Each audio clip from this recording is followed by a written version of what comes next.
শ্বেতার প্রশ্নের প্রত্যুত্তরে এরিস ঠোঁট বাঁকা করে হাসল।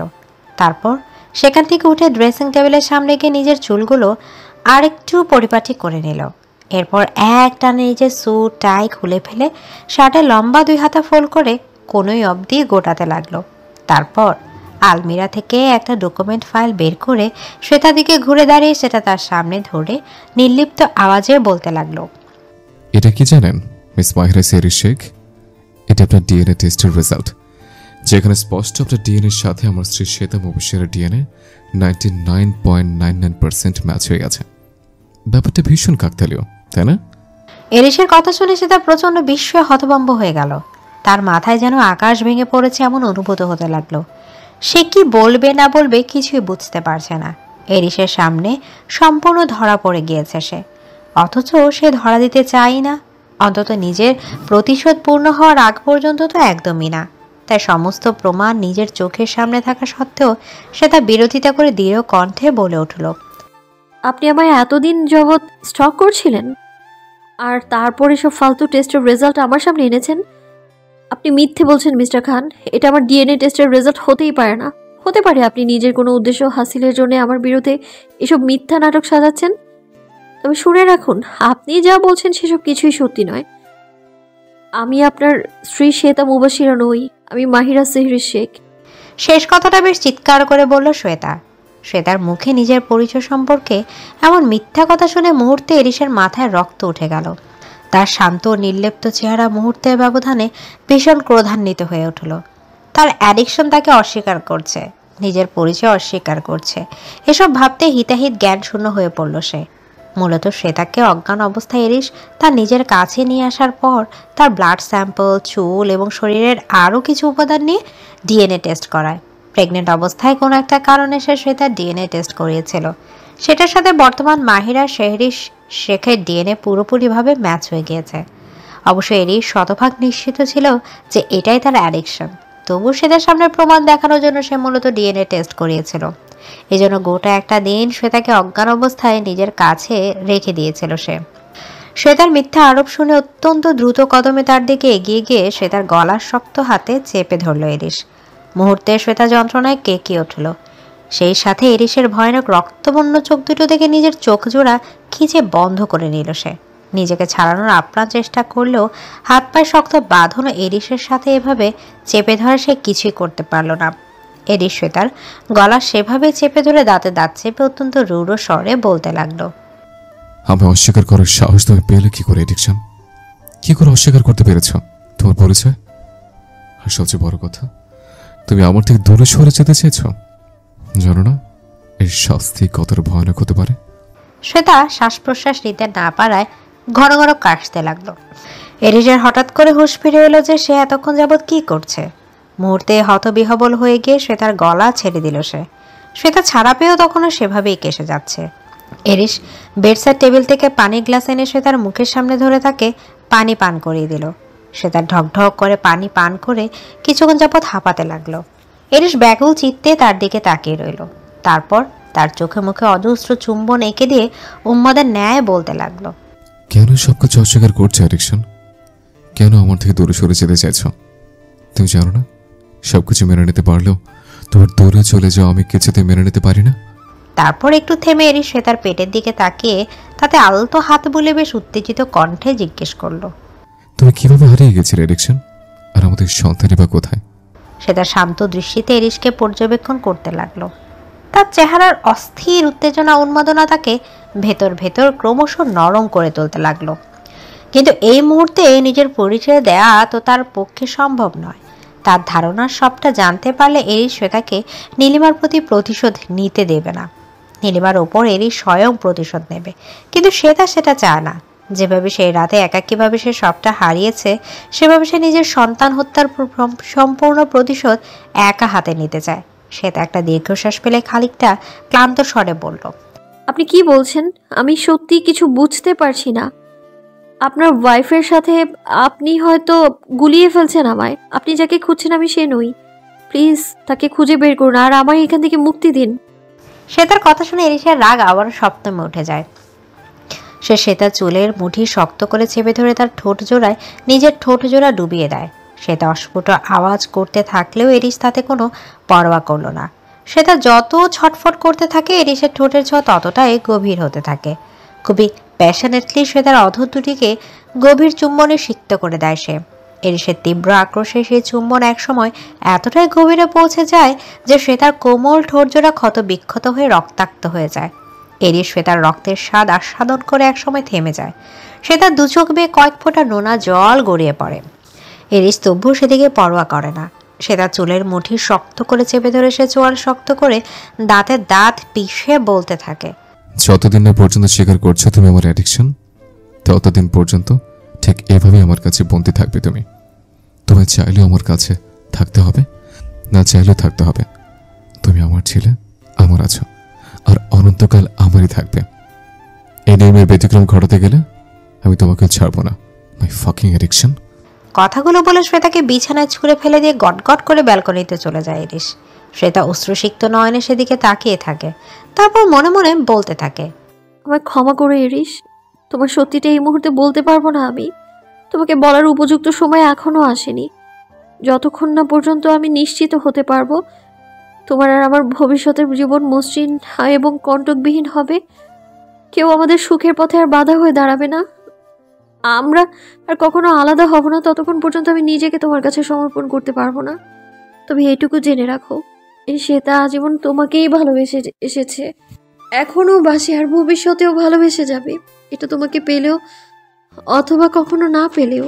ব্যালকনিতে অ্যালকোহলের গ্লাস হাতে নিয়ে স্ট্যাচু ভঙ্গিতে দাঁড়িয়ে রয়েছে এরিস।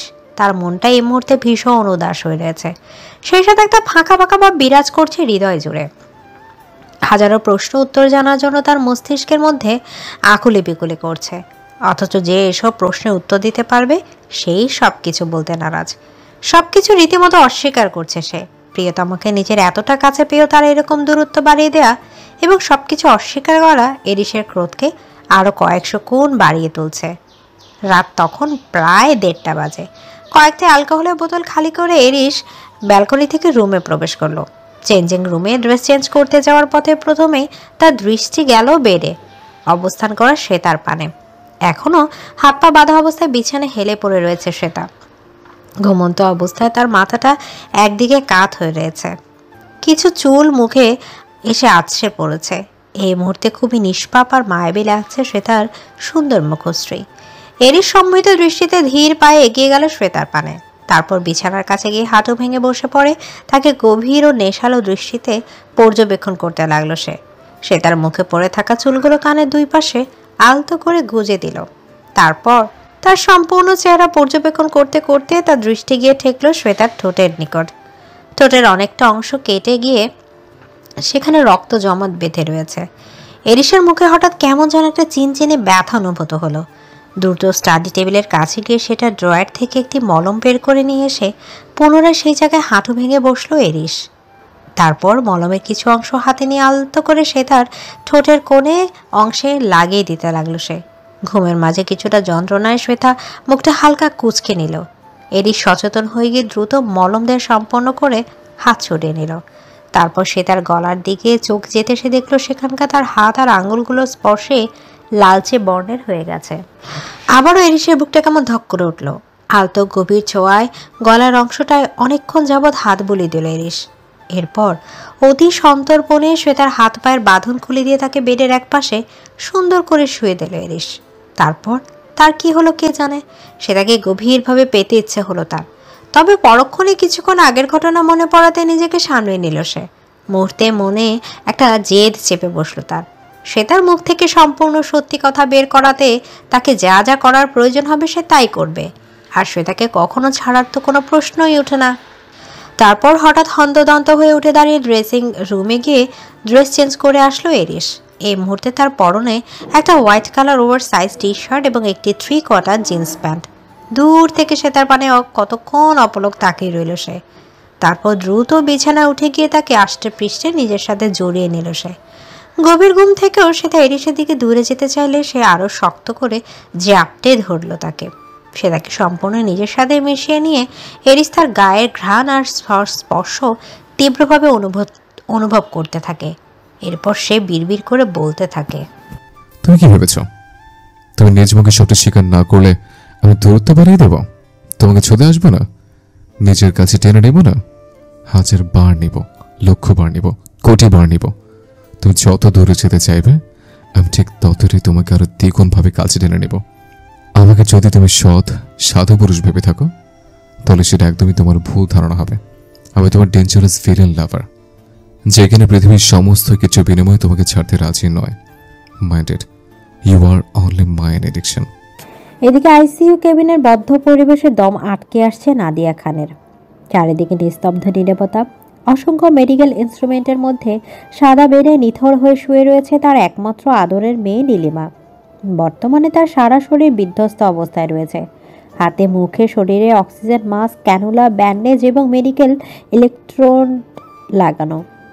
এতে তার হার্টের গতিবিধি একটানা মনিটরে প্রদর্শিত হচ্ছে। মনিটরে বিপ বিপ শব্দ ব্যতীত সম্পূর্ণ কেবিন জুড়ে আর কোনো শব্দের উপস্থিতি নেই। নাদিরা খান অশ্রুসিক্ত নয়নে মেয়ের দিকে তাকিয়ে থেকে তার মাথায় আলতো হাত বুলিয়ে দেন। কিছুক্ষণ পর একজন নার্স এসে জানায় তার এখানে অবস্থানের সময়সীমা অতিক্রম হয়ে গিয়েছে। নাদিরা খান মেয়েকে এক পলক দেখে নিয়ে চোখের পানি মুছে হন হন করে দ্রুত রুম ছেড়ে বেরিয়ে যান। বাহিরে মাশরাফি খান এতক্ষণ যাবৎ তার জন্য অপেক্ষা করছিলেন। দিনে 2-1 বার যে কোনো একজন আত্মীয়কে আইসিইউ কেবিনে মাত্র 5 মিনিটের জন্য দেখতে পাঠানো হয় এবং সেখানে কোনো শব্দ করা যাবে না। মাশরাফি খান নাদিরা খানকে সান্ত্বনা দিতে গেলেই তিনি ঝটকা মেরে তার হাত ছড়িয়ে দেন।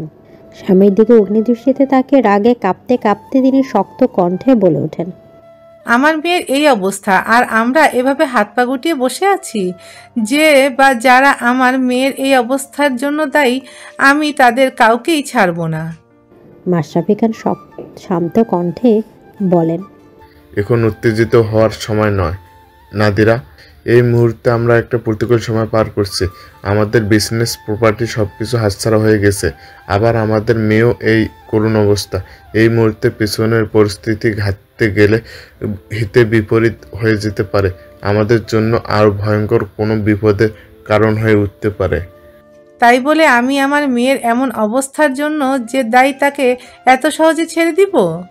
ছেড়ে দেবো সেটা তো বলছি না, তবে এই মুহূর্তে কোনো প্রমাণও আমাদের হাতে নেই। নীলিমা সেই রাতে একটা ভুল কাজ করে ফেলছে। ওই সময়টাতে গার্ড ছাড়া একাকী বের হওয়া তার একদম উচিত হয়নি। শত্রু তার আশেপাশে অবস্থান করছিল এবং সুযোগ বুঝে তাকে ঘায়েল করে ফেলেছে। তো এখন তুমি আমায় কি করতে বলছো? আপাতত নীলিমাকে আমাদের দেশ ছাড়তে হবে। ডক্টর বলেছে ওর প্রেপার ট্রিটমেন্টের জন্য অ্যাব্রন নিয়ে যেতে হবে। আপাতত ওকে নিয়ে কানাডা চলে যাই, পরে ও সুস্থ হলে সুযোগ বুঝে ওর কাছ থেকে সবটা জেনে নিয়ে দেশে ফিরে এসে প্রতিশোধ নেওয়া যাবে। সেই পর্যন্ত আমাদের আত্মগোপনে থেকে শান্ত থাকতে হবে। মাশরাফি খানের কথাগুলো বেশ যৌক্তিক মনে হলো নাদিরা খানের কাছে। সত্যি এই মুহূর্তে তার মাথা গরম করলে চলবে না। মাশরাফি খানের কথায় দ্রুত মাথা নাড়িয়ে সম্মতি জানালেন তিনি। মাশরাফি খান এতে তীর্যক হাসলেন। What rubbish! আমার মেয়েটা গত 24 ঘন্টা যাবৎ নিখোঁজ আর তোমরা ওর কোনো খোঁজ লাগাতে পারোনি? তোমাদেরকে এত টাকা দিয়ে কিনে ওর আশেপাশে থাকতে দিয়েছিলাম কেন?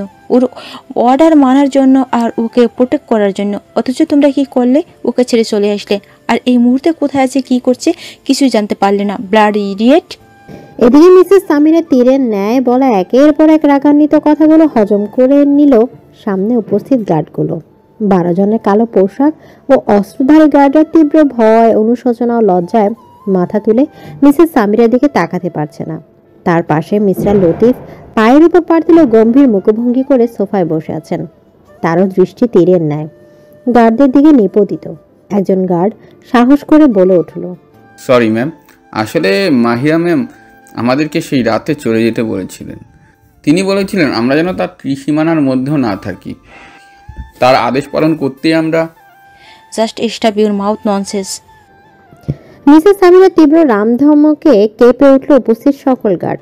মিসেস সামিরা রাগে কাঁপতে কাঁপতে আবারও বললেন, এতগুলো বছর পর আমার মেয়েটা আমাদের কাছে ফিরে এসেছে আর তোমরা তোমাদের দায়িত্বের প্রতি এত অবহেলা দেখিয়েছো। ও বললো আর তোমরা ওর থেকে দূরে চলে আসলে। তোমাদের বুদ্ধি কি হাঁটুর নিচে থাকে? কমন সেন্স নাই? এখন যদি এই মুহূর্তে ও কোনো বিপদে পড়ে গিয়ে থাকে, তাহলে ওর যদি সামান্য কিছু হয়, আমি তোমাদের একটাকেও জীবন্ত ছাড়বো না বলে দিলাম। গার্ডগুলো ভয় রীতিমতো কাঁপতে লাগলো। মিসেস লতিফ আবারও মুখ খুললেন। শান্ত গম্ভীর স্বরে নিজের সহধর্মিনীর উদ্দেশ্যে বললেন, সামিরা, একটু শান্ত হও প্লিজ।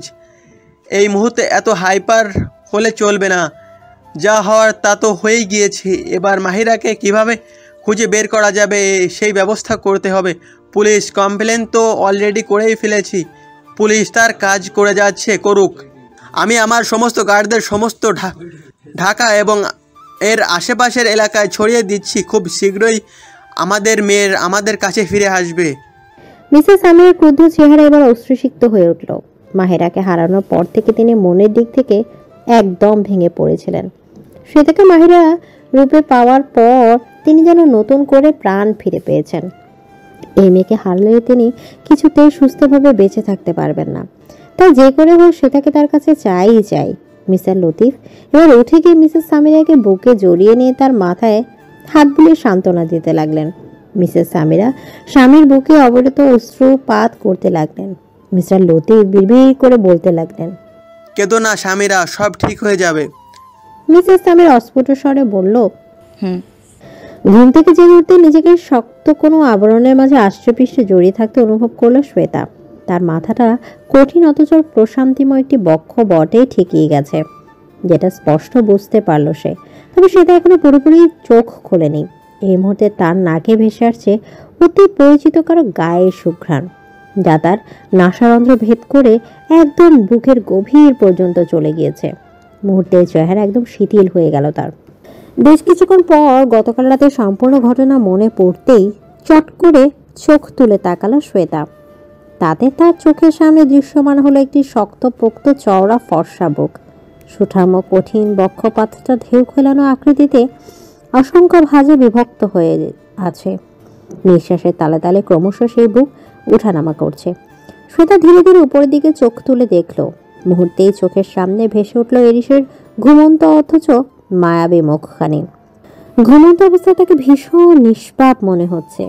ঘন কালো রেশমি চুলগুলো সম্পূর্ণ কপাল এবং ঘাড়ের বিভিন্ন অংশে ছড়িয়ে ছিটিয়ে রয়েছে। এরিসের ঘন ভ্রুজোড়ার মাঝে দুটি ডাগর ডাগর নিমলিত অক্ষিপট, তার মাঝে নিচের দিকে সরু লম্বা অথচ সৌষ্ঠব খাড়া নাক, আর আরেকটু নিচে লালচে বাদামি ঠোঁট জোড়া। দুই গাল ও থুতনি জোড়ে বিরাজ করছে ট্রিম করে রাখা আকর্ষণীয় চাপদাড়ি।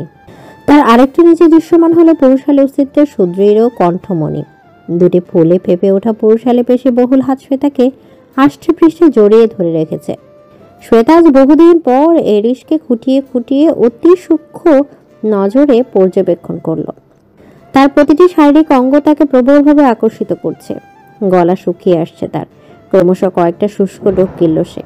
একসময় হাঁসফাঁস করতে করতে এরিসের শক্ত বাহু বন্ধনী থেকে মুক্ত হতে চেষ্টা করলো সে। শ্বেতা নড়াচড়ার পেতে ঘুম হালকা হয়ে গেল এরিসের। এরিস ধীরে ধীরে চোখ খুলে শ্বেতার দিকে তাকাতে মুহূর্তে স্থির হয়ে গেল সে।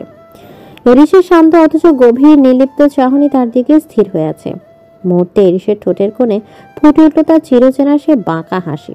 সেটাকে নিজের আরো খানিকটা কাছে টেনে নিয়ে এরিস তার কানের কাছে মুখ দিয়ে হাতে আলতো করে জিভ ছোঁয়ালো। তারপর বিড়বিড় করে হাসকি টোনে বলল, এভাবে আমি এত মনোযোগ দিয়ে কি দেখছিলে এডিকশন? খেয়ে ফেলতে চেয়েছিলে নাকি? সেটা কয়েকটা শক্ত ঢোক গেলে নিজেকে স্বাভাবিক করে বলল, মোটেও এমন কিছু করছিলাম না আমি। আর আপনাকে আমি খেয়ে ফেলতে যাব কেন? আপনি কি কোনো খাবার নাকি? এরিস ঠোঁটের কোণে হাসি বজায় রেখেই একই কণ্ঠে বলল, যেভাবে দেখছিলে মনে তো হচ্ছিল খেয়ে ফেলবে। সেটা অবাক হয়ে এরিসের পানে তাকিয়ে রইল। তারপর বলল, তার মানে কি আপনি এতক্ষণ জেগেছিলেন? জেগে জেগে আমার উপর নজর রাখছিলেন? এরিস তাকে একদম শক্ত করে নিজের বুকের সাথে মিশিয়ে নিল। তারপর হাসকি ডিপ ভয়েসে বলে উঠল, তোমার উপর নজর রাখতে আমি জেগে থাকতে হয় না এডিকশন। কারণ ঘুমোতে গেলেও নিদ্রায় স্বপ্নচারণে হয়ে তুমি স্বপ্নে বিচরণ করো, আর তন্দ্রায় থাকলে কল্পনা বিলাসিনী হয়ে আমার কল্পনায় হারা দাও। তাই তোমার উপর আমার নজর রাখার কোনো প্রশ্নই ওঠে না। তুমি অল টাইম আমার নজরের সামনেই থাকো। শ্বেতা এক ধ্যানে এরিসের কথাগুলো শুনেই যাচ্ছিল। সেই সাথে তার তলপেটে যেন অসংখ্য প্রজাপতির দল ডানা মেলে উড়ে বেড়াচ্ছিল।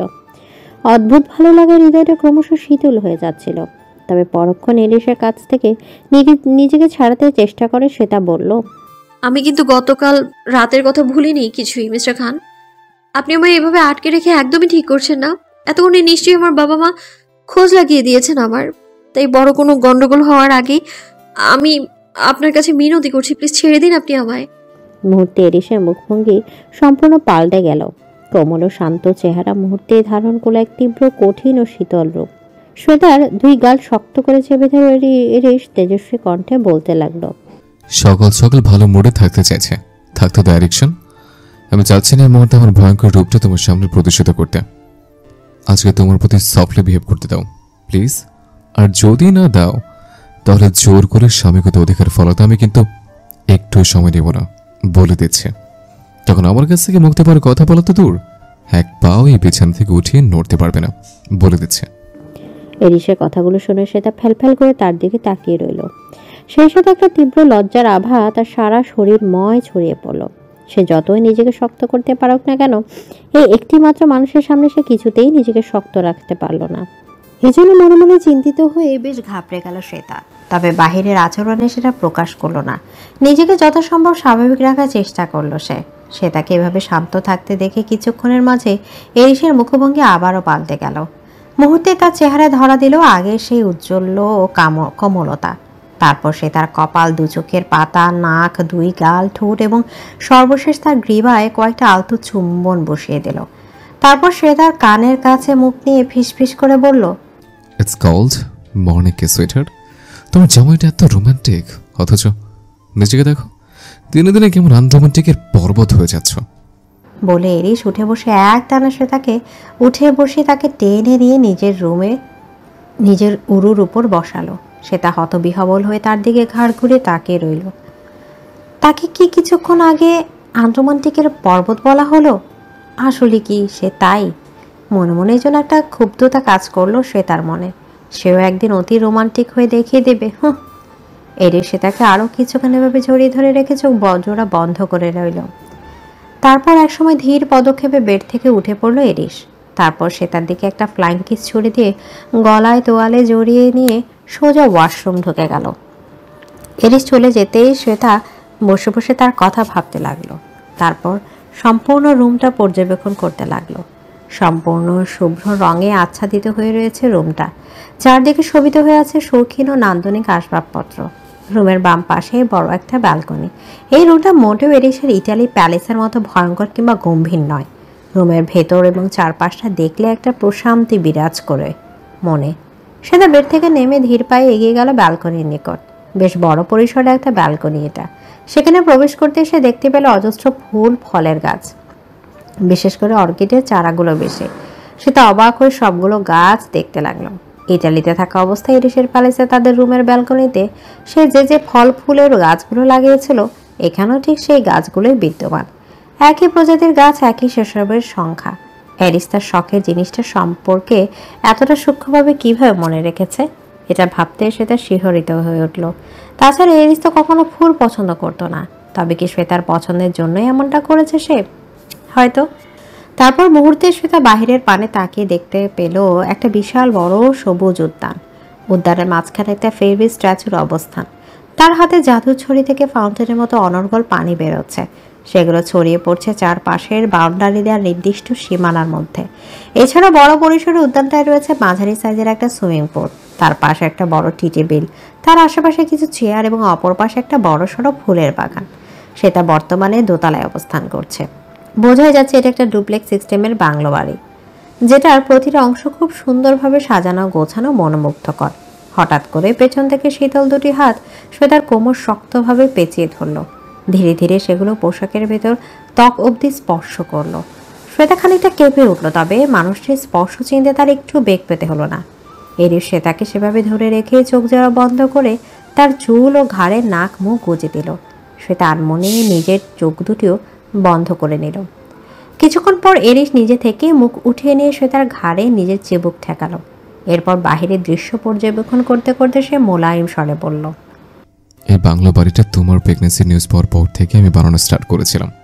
তুমি, আমি আর আমাদের লিটল বেবি একসাথে বাড়িতে থাকবো বলে। এরিসের শেষ কথাটা শুনে শ্বেতা ভীষণভাবে কেঁপে উঠল। সন্তানের কথা মনে পড়তে তার বুকটা কেমন যেন ধক করে উঠল। মুহূর্তে মনের মাঝে ছড়িয়ে পড়ল এক ঝাঁক তীব্র বিষাদ। তবে দাঁতে দাঁত চেপে সবটা হজম করে নিল সে। এরিস সে তার কাপড়ে স্পষ্টভাবে টের পেল। তবে এই মুহূর্তে শ্বেতাকে কিছু জিজ্ঞেস করলো না সে। উপযুক্ত সময় আসলে সে ঠিকই সবটা বের করে নেবে বলে মনে মনে ঠিক করলো। শ্বেতা এরিসের দুই বাহু আলগোছে ছড়িয়ে নিয়ে রুমে প্রবেশ করলো। এরিসও তার দিকে তীক্ষ্ণ দৃষ্টিতে তাকিয়ে থাকতে থাকতে রুমে প্রবেশ করলো। শ্বেতার এই মুহূর্তে নিজেকে আড়াল করে একাকী থাকা প্রয়োজন, তাই সে একটা কোল্ড শাওয়ার নেবে বলে ঠিক করলো। তবে কাপড় চোপড় কি পরবে সেটা এরিসকে জিজ্ঞেস করতে গেলে তার চোখ গিয়ে ঠেকলো সদ্য শাওয়ার না এরিসের উন্মুক্ত পিঠখানিতে। ড্রেসিং টেবিলের সামনে দাঁড়িয়ে গায়ে বডি লোশন মাখছিল এরিস। তার উন্মুক্ত ফর্সা চওড়া পিঠ শ্বেতাকে যতটুকু আকর্ষিত করেছিল তার থেকেও বেশি আহত করেছিল তার পিঠে থাকা অসংখ্য আঘাতের চিহ্ন দেখে। এরিসের পিঠুমার অসংখ্য আঘাতের চিহ্নের মাঝে একটা চিহ্ন ছিল বুলেটের, যেটা শ্বেতাকে বাঁচাতে গিয়ে এরিস পেয়েছিল। সকালে ঠিক তার বুকের ঠিক মধ্যখানেও আরেকটা আঘাতের চিহ্ন খেয়াল করেছিল শ্বেতা। দীর্ঘদিন যাবৎ মাফিয়া জগতে থাকতে থাকতে এরিসের সুঠাম কঠিন ও ফর্সা সমস্ত শরীরটা আঘাতে আঘাতে জর্জরিত হয়ে গেছে। সেগুলো চিহ্ন তার শরীরময় ছড়িয়ে আছে। এসব ভাবতে শ্বেতা কান্না আটকাতে ঠোঁট কামড়ে ধরল। শ্বেতা আর এরিস যদি কখনো একটা সুস্থ স্বাভাবিক জীবন পেতে চায় তাহলে এই মাফিয়া জগৎ এরিসকে যে ছাড়তেই হবে। তবে এরিসকে কখনো তা ছাড়বে উত্তর জানা নেই শ্বেতার। এরিস ড্রেসিং টেবিলে মিররের দিকে তাকিয়ে থাকতে থাকতে শ্বেতাকে বলল, আলমিরার রাইট সাইডে তোমার প্রয়োজনীয় সব কাপড় চোপড় রাখা আছে, যেটা ইচ্ছে সেটা পরে নাও। শ্বেতা অবাক হয়ে গেল। এই মুহূর্তে আর কিছু বলল না। আলমিরা থেকে একটা ব্ল্যাক ট্রাউজার ও পিঙ্ক কালারের লং কুর্তি নিয়ে সে ওয়াশরুমে চলে গেল। এ কি, কোথায় নিয়ে যাচ্ছেন আপনি আমায়? নামান বলছি প্লিজ। শ্বেতা চিৎকার করে এরিসের উদ্দেশ্যে এক নাগারে কথাগুলো বলে যাচ্ছে, কিন্তু এরিস তার কথা শুনল তো। সে শ্বেতাকে নিজের দিকে ঘুরিয়ে কোলে উঠিয়ে নিয়ে তার দুই পা নিজের কোমরের পেছনের দিকে একত্রিতভাবে ঠেকিয়ে নিজের দুই হাতে দিয়ে তার কোমর আঁকড়ে ধরে রেখেছে। শ্বেতা না চাইতেও এরিসের গলা তার দুই বাহু দিয়ে আঁকড়ে ধরে রেখেছে। এরিস সেভাবে শ্বেতাকে নিয়ে সিঁড়ি বেয়ে নিচে নেমে কিচেনে চলে এলো। তারপর তাকে কিচেন ক্যাবিনেটের উপর বসিয়ে দিয়ে তার মুখের কাছে মুখ নিয়ে এসে শান্ত কণ্ঠে বলল, kiss me right now erection. Shweta অবাক হয়ে প্রায় চিৎকার করে বলে উঠল, হোয়াট? এরিস বিরক্ত হয়ে ভ্রু কুঁচকে বলল, উফ, তুমি কি কানে শুনতে পাও না নাকি? আর এত জোরে জোরে চেঁচাও কেন? অল্পতে আমার কান দুটো খেয়ে দেবে দেখছে। বলে নিজেই দোকানে আঙুল দিয়ে ঘষতে লাগলো এরিস। সেটা একটা শুষ্ক ঢোক গেলে নিজেকে ধাতস্থ করে বলল, কেন? আপনাকে কিস করতে যাব আমি কেন? এরিস একটা দীর্ঘশ্বাস ফেলে নির্লিপ্ত স্বরে বলতে লাগলো, এরিস কখনো কাউকে কোনো কাজের জন্য রিজন দেখায় না, না সে কারোর প্রশ্নের উত্তর দিতে স্বাচ্ছন্দ্য বোধ করে। তবুও তুমি আমার ওয়ান অ্যান্ড অনলি ওয়াইফই বলে তোমাকে তোমার প্রশ্নের উত্তর দিচ্ছি আমি। নর্মালি হাজব্যান্ড হিসেবে আমায় কিস করতে তোমার কোনো কারণের প্রয়োজন পড়ার কথা নয়, বাট এই মুহূর্তে আমি তোমাকে নিজের হাতে স্পেশাল ডিশ রান্না করে খাওয়াবো, সো তার প্রতিদান হিসেবে তুমি আমাকে কিস করতে হবে। সেটা ইতস্তত করতে করতে বলল, আমি পারবো না। মুহূর্তে এরিসের চেহারা আবারও কঠিন হয়ে গেল। তীক্ষ্ণ দৃষ্টিতে শ্বেতার দিকে তাকিয়ে থেকেই রুক্ষ স্বরে বলল, তুমি কি চাও আমি গতকাল রাতের ঘটনা আবার রিপিট করি? গতকাল রাতের কথা মনে পড়তে শ্বেতার ঘাম ছুটে গেল। সে অসহায় চোখে এরিসের দিকে তাকালো, কিন্তু এতে এরিসের কোনো ভাবান্তর লক্ষ্য করা গেল না। সে শান্ত দৃষ্টিতে শ্বেতার পানে তাকিয়ে রয়েছে। অবশেষে শ্বেতা হার মেনে নিয়ে এরিসের ঠোঁট জোড়ার কাছে নিজের ঠোঁট জোড়া নিয়ে গিয়ে তার ঠোঁটে আলতো করে একটা চুম্বন করে দিল। কিন্তু এরিসের শ্বেতার এতটুকু স্পর্শে কেমন যেন উন্মাদনা ছড়িয়ে পড়ল সর্বাঙ্গে।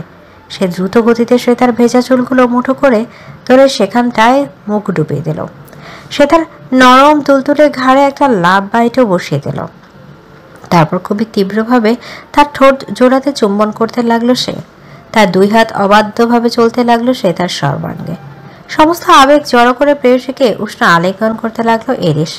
সে তার নিঃশ্বাস ঘন হয়ে গিয়ে তার নিজেকে সেই মুহূর্তে পাগল পাগল অনুভূত হতে লাগলো। এরিসের মাঝে এই মুহূর্তে সেও ডুবে যেতে চাইল। পরক্ষণে কিছু একটার শব্দে থমকে গেল এরিস। সেটাও ছাড়া পেয়ে কিছুটা হাঁপাতে লাগলো। তারপর দুজন সামনে তাকাতে দেখতে পেল একটা সাদা টুকটুকে বিড়াল তাদের দিকে ট্যাপ ট্যাপ করে তাকিয়ে রয়েছে।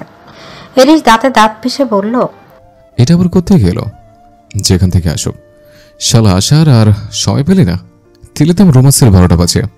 বলে এরিস বিড়ালটাকে তাড়াতে যাবে তার আগে সে তার ঝটপট বলে উঠল, প্লিজ ওটাকে তাড়াবেন না, ওকে আমার কাছে দিন।